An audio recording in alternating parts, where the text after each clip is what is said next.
मित्रांनो, छत्रपती शिवाजी महाराजांचा पुतळा पडण्यावर महाराष्ट्र राज्य सरकारने जी कारणे दिली आहेत ते ऐकून तुम्हाला हसायला येईल। मालवण येथे छत्रपती शिवाजी महाराजांचा पुतळा पडला आहे। हा पुतळा वाऱ्याच्या वेगाने पडल्याचा दावा सरकारकडून करण्यात येत आहे। आता वाऱ्याच्या वेगाने तिथल्या घरावरची पत्रे उडाले नाहीत, नारळी पोफळीची झाडे पडली नाहीत, एक पानही गळालं नाही, फक्त पुतळाच कसा काय पडला हा प्रश्न स्थानिकांसह जनतेला पडणे साहजिक आहे। सिंधुदुर्ग जिल्ह्यातील मालवणमध्ये छत्रपती शिवाजी महाराज यांचा पूर्णाकृती पुतळा बसवण्यात आला होता। नौदल दिनाच्या दिवशी भव्य कार्यक्रम आयोजित करून पंतप्रधान नरेंद्र मोदी यांच्या हस्ते ह्या पुतळ्याचं अनावरण करण्यात आलं होतं। पण त्यानंतर अवघ्या 8 महिन्यांतच शिवरायांचा पुतळा कोसळला आहे। यावरून विरोधकांनी सरकारला घेरलं आहे।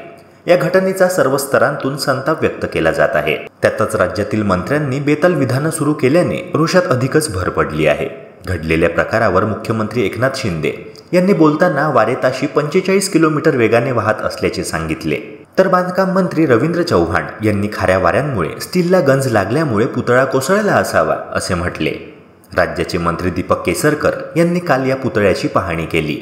पुतळा पडला ही छत्रपती शिवाजी महाराजांची इच्छा असेल असं दीपक केसरकर यांनी म्हटलं।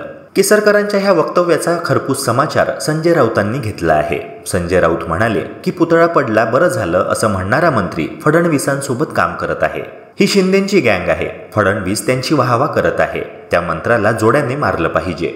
फडणवीस सच्चे शिवभक्त असतील तर त्यांनी केसरकरला बुटाने मारलं पाहिजे। शिवाय पुतळा पडण्यावरून संजय राऊत म्हणाले की पाण्यात असंख्य पुतळे आहेत, शिखरावर आहेत, पहाडावर आहे, प्रतापगडावर आहे। 120 ते 160 किलोमीटर वेगाने प्रतापगडावर वारे वाहत आहेत। नेहरूंनी, शाहू महाराजांनी स्थापन केलेले पुतळे तसेच आहेत। पण 8 महिन्यांपूर्वीचा पुतळा पडला, वाऱ्याने पुतळा पडला। पुतळा पडला कारण पुतळा पोकळ होता, भ्रष्टाचार झाला होता। पुतळा पडला त्याचं कारण ठाणे कनेक्शन आहे, मुख्यमंत्र्यांच्या पुत्राचं कनेक्शन आहे। मी सांगत नाही, बातम्या सांगत आहेत। SIT स्थापन करून चौकशी करण्याची मागणी देखील संजय राऊतांनी केली आहे। शिवरायांचा पुतळा कोसळल्यानंतर लोकप्रतिनिधी आणि शिवप्रेमींकडून संताप व्यक्त केला जातोय। इतिहास अभ्यासक इंद्रजित सावंत यांनी या घटनेनंतर गंभीर आरोप केले आहेत। शिवरायांचा पुतळा वर्षभराच्या आतच धाराशाही झाला। शिवरायांचं स्मारक घाई गडबडीत तयार केलं गेलं। शिवरायांच्या नावाचा वापर निवडणुकीसाठी करायचा होता असा आरोप इंद्रजित सावंत यांनी केला आहे।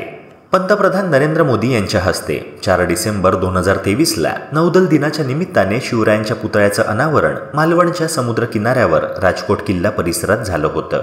छत्रपती शिवाजी महाराजांचा पंचधातूंचा 35 फुटांचा पुतळा उभारण्यात आला होता। हा पुतळा उभारण्यासाठी जवळपास 5 कोटी रुपये खर्च करण्यात आले होते। मात्र दुपारच्या वेळी हा पुतळा कोसळला आहे। हा पुतळा नौदलाने उभारला होता, पण या पुतळ्याची देखभाल करण्याची जबाबदारी सार्वजनिक बांधकाम विभागाकडे होती। ठाकरे गटाचे आमदार वैभव नाईक यांनी सार्वजनिक बांधकाम विभागाच्या मालवण येथील कार्यालयाची तोडफोड केली आहे। निकृष्ट दर्जाचं काम होतं, त्यामुळेच हा पुतळा कोसळला आहे असा आरोप वैभव नाईक यांनी केला आहे।